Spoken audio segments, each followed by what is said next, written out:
This is Eagle News, Washington, D.C. I am Ace Ramirez.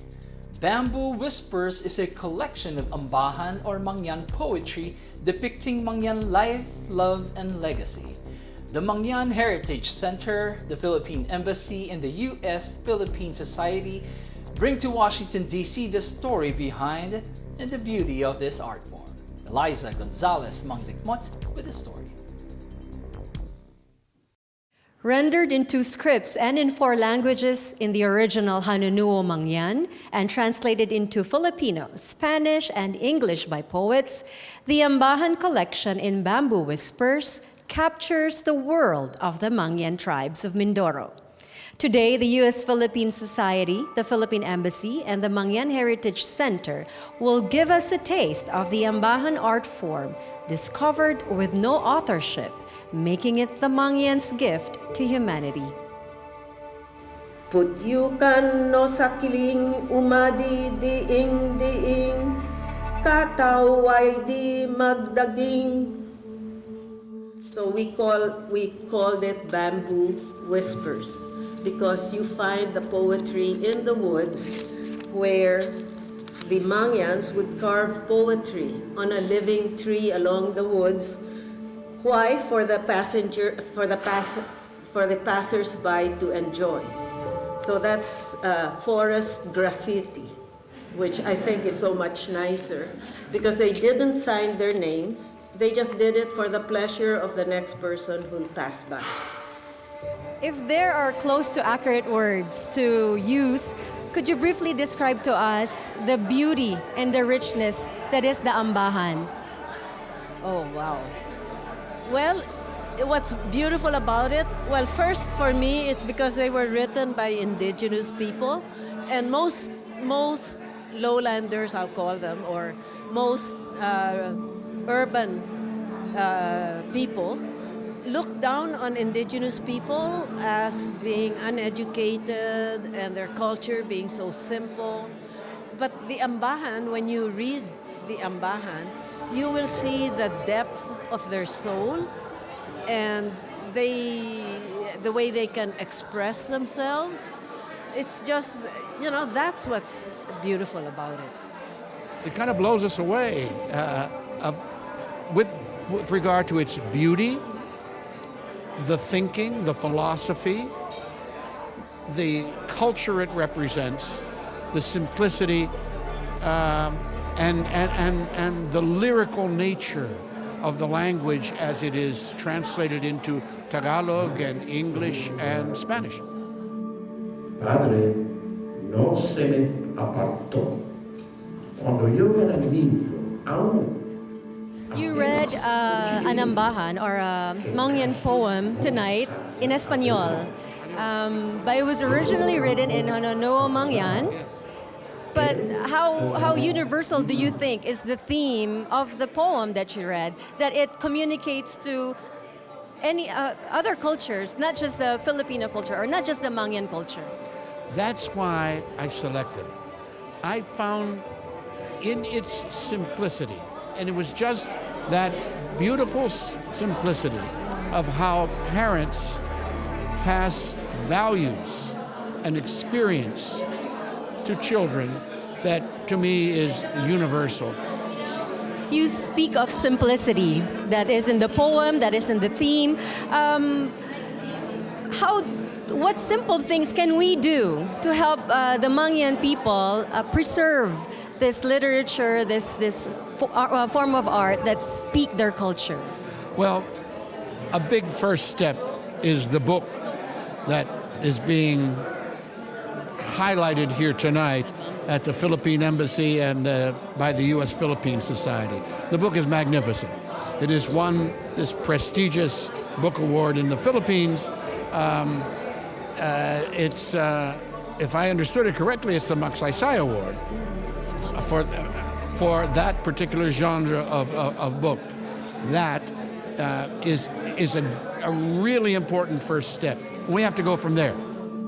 Well, I think very, very important for one thing is maybe a linkage to existing cultures today, the influences, because we're finding out of different connections from everything from, at least in Asia, from the Polynesian and Indonesian areas to Philippines to the Chinese influence. It's hard to, and when you lose control of the smaller languages or those, you lose maybe the root cultures too, how they describe themselves, how they develop their alphabets, how they got to the point of actually putting it down, that sort of thing, which is sort of common to all, a lot of experiences. But I think it's, I think it's very valuable to keep to supporting that sort of thing. Well, it just shows you how they've gotten along for centuries, how they've endured and how they've prospered and how they celebrated and how they regarded life, nature, and everything else around them. It is. You don't want to lose that, because as I always say, you end up seeing civilizations going like that, and they are small civilizations. You're going to see your own go quick enough.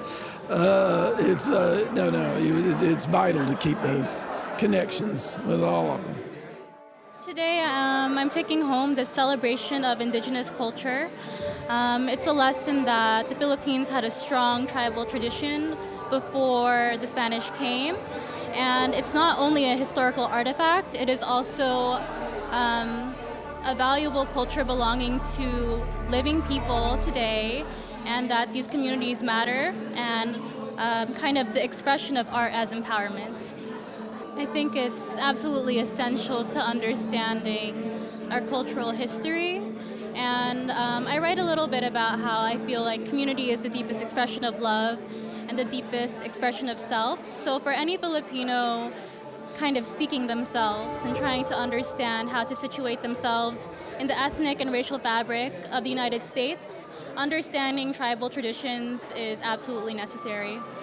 Mr. Tates, having read one piece from the Bamboo Whispers, an Ambahan piece, how much has it made you understand the Mangyan people or the Mangyan culture?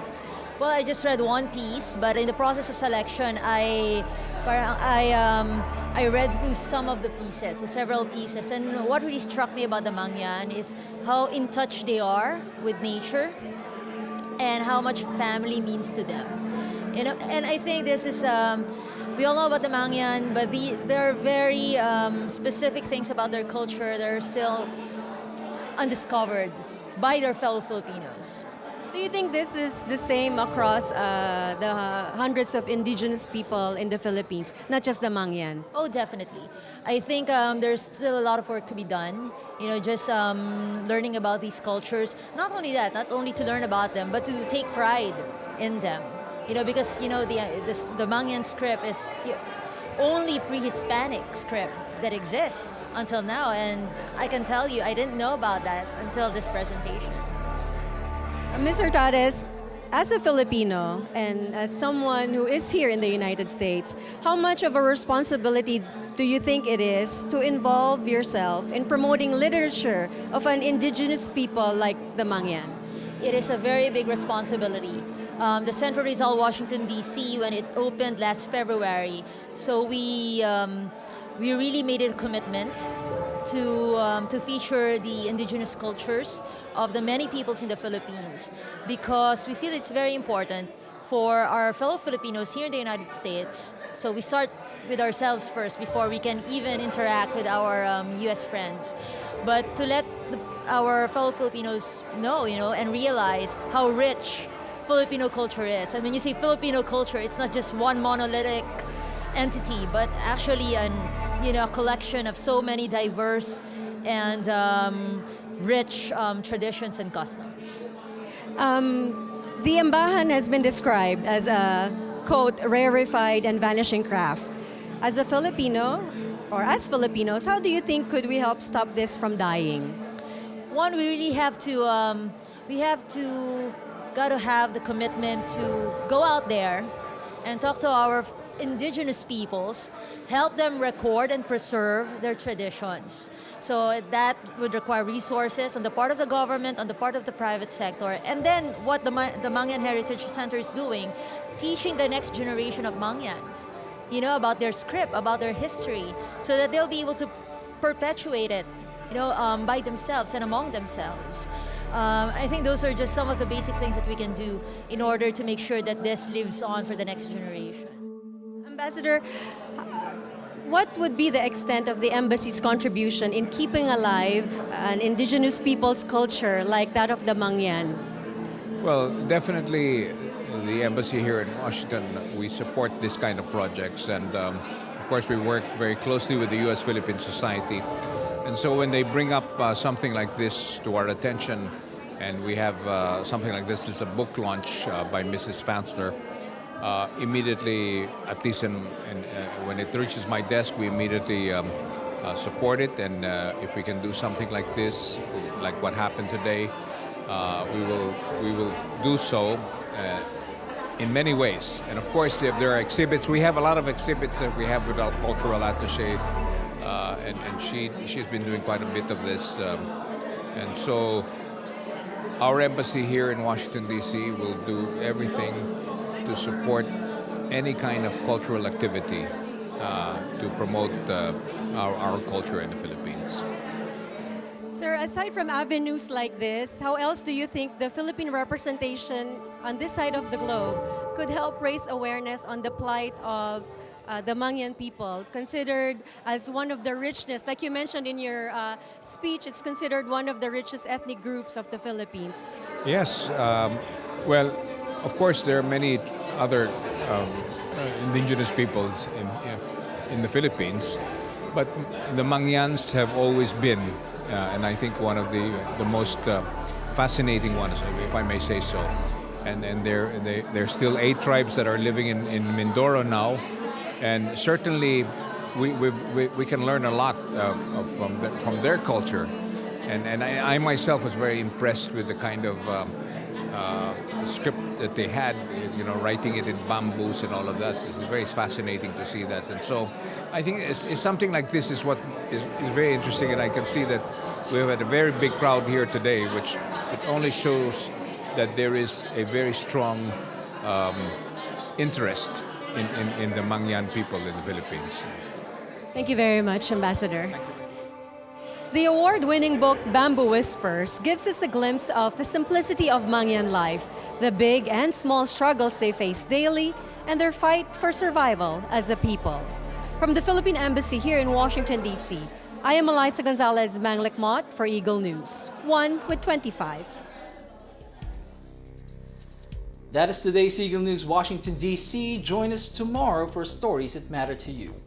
Visit our websites at Eaglenews.PH and Eaglenewslive.com. Like us on Facebook, follow us on Twitter at twitter.com/EagleNewsPH.